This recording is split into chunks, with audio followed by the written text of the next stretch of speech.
Alright, I just wanted to make a quick video commentary about why I do not think that Biden's greenlighting allowing the Ukraine to start using missiles that will strike into Russian territory will lead to World War III.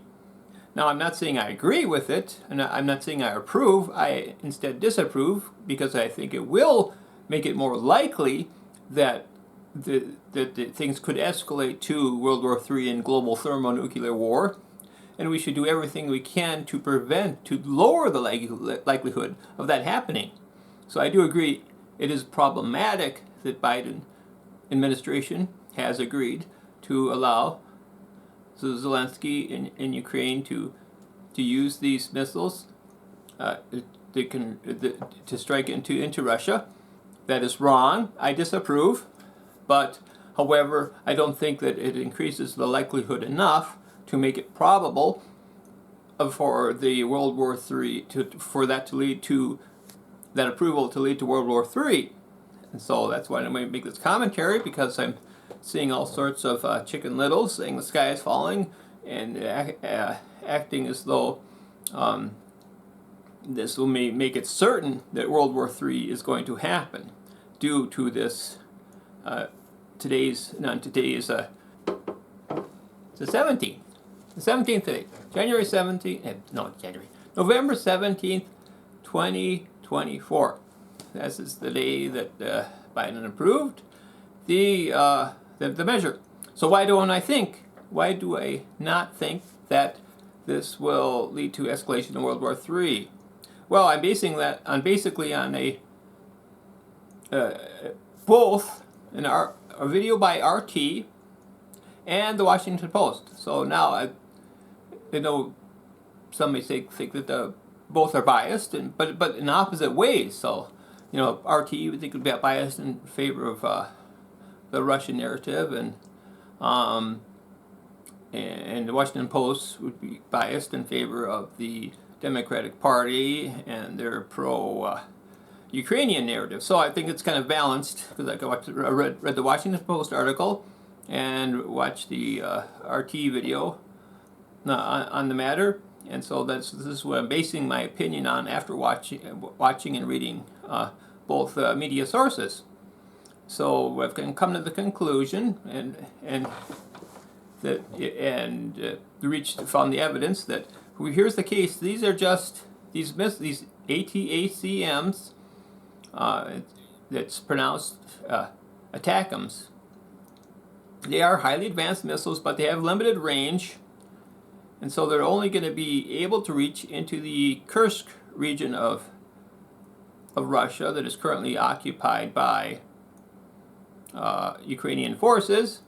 And this region is very sparsely populated.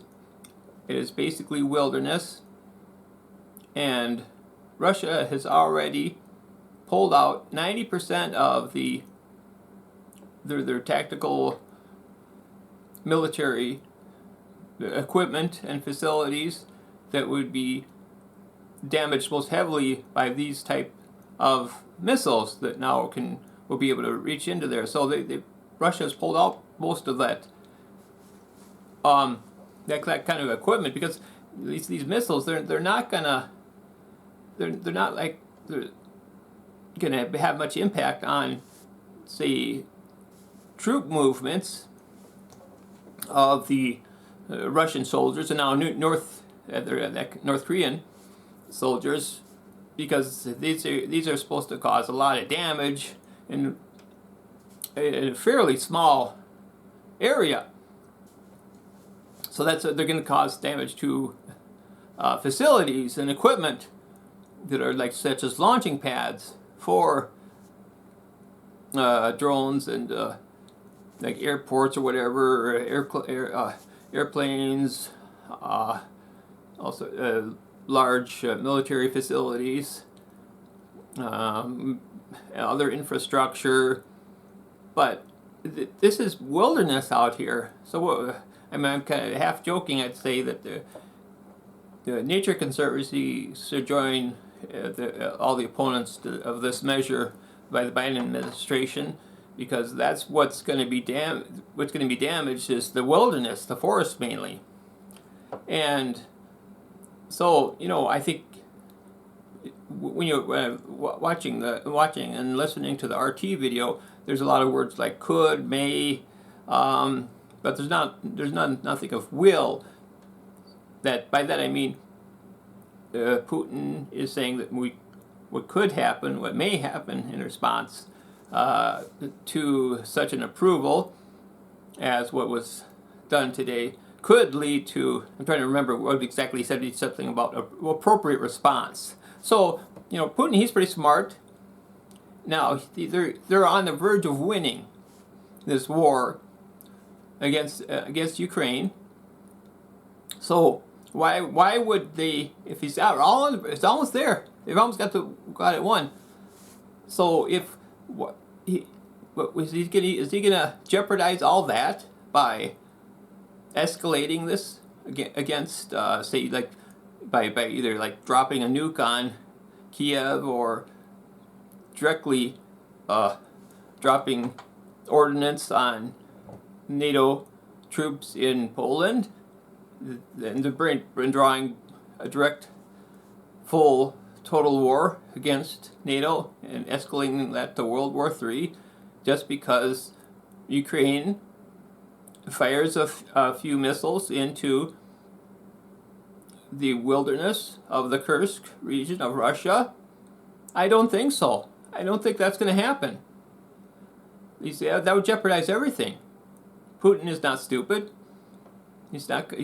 So why would, so then if he's not going to, if he says, okay, go ahead, drop a few your missiles in the sparsely populated wilderness, that they're going to knock down some trees.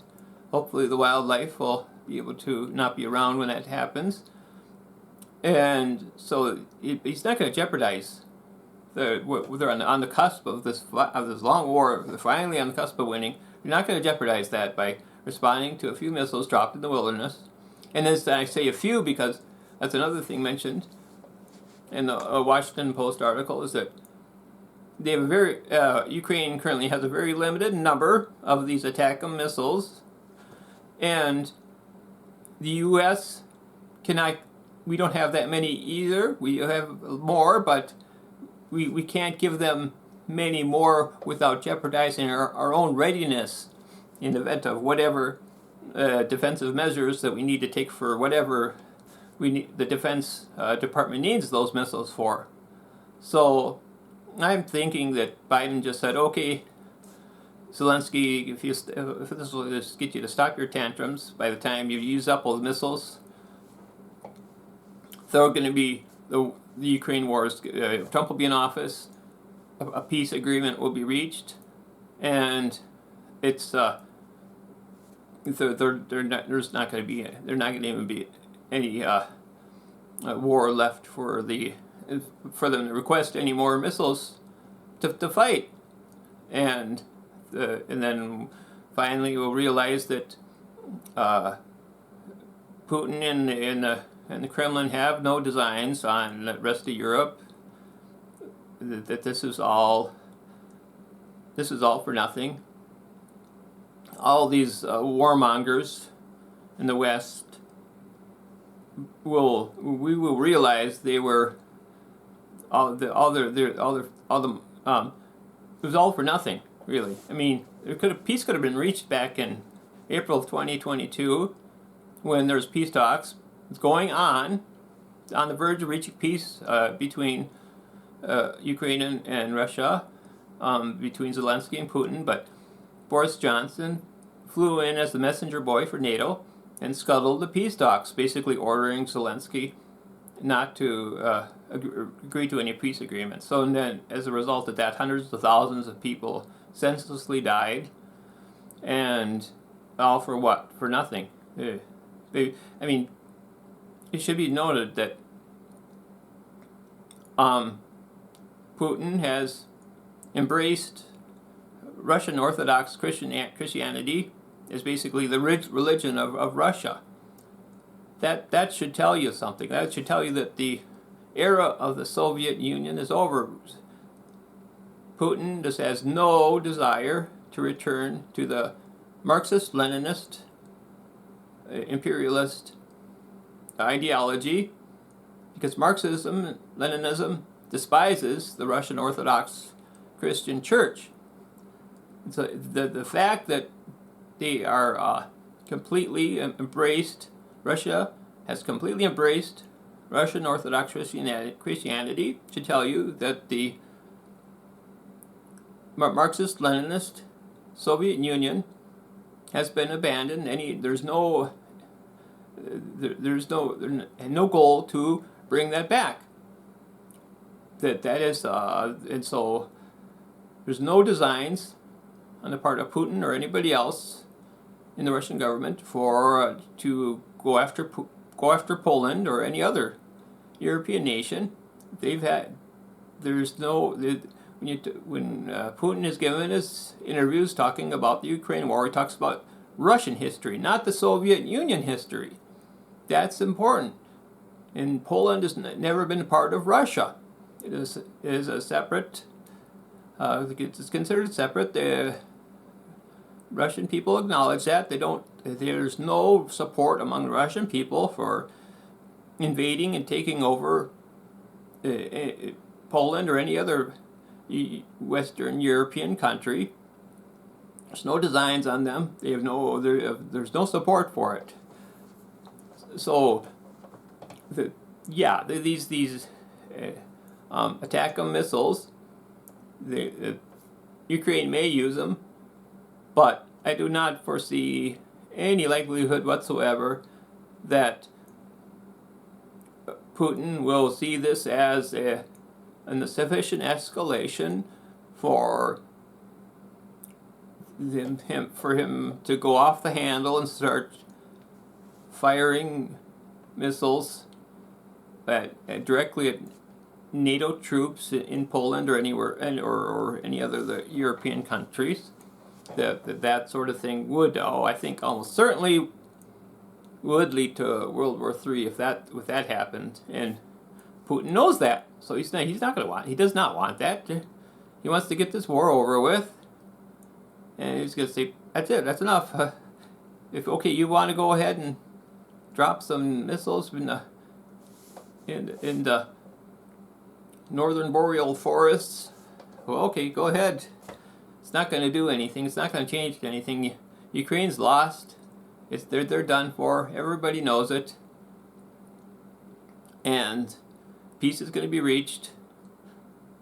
And then, thankfully, so I don't think that there's really that much reason for alarm over this new development. At first, when I saw the headlines, I was highly concerned. But then I thought about it and read about it and listened about the matter. And no, I don't not foresee this leading to a World War III and global thermonuclear war.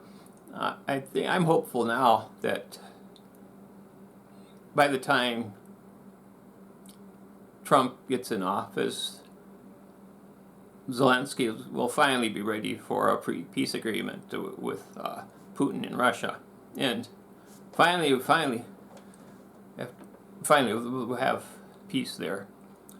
That's my hope. I think I'm cautiously optimistic that that's what's going to happen.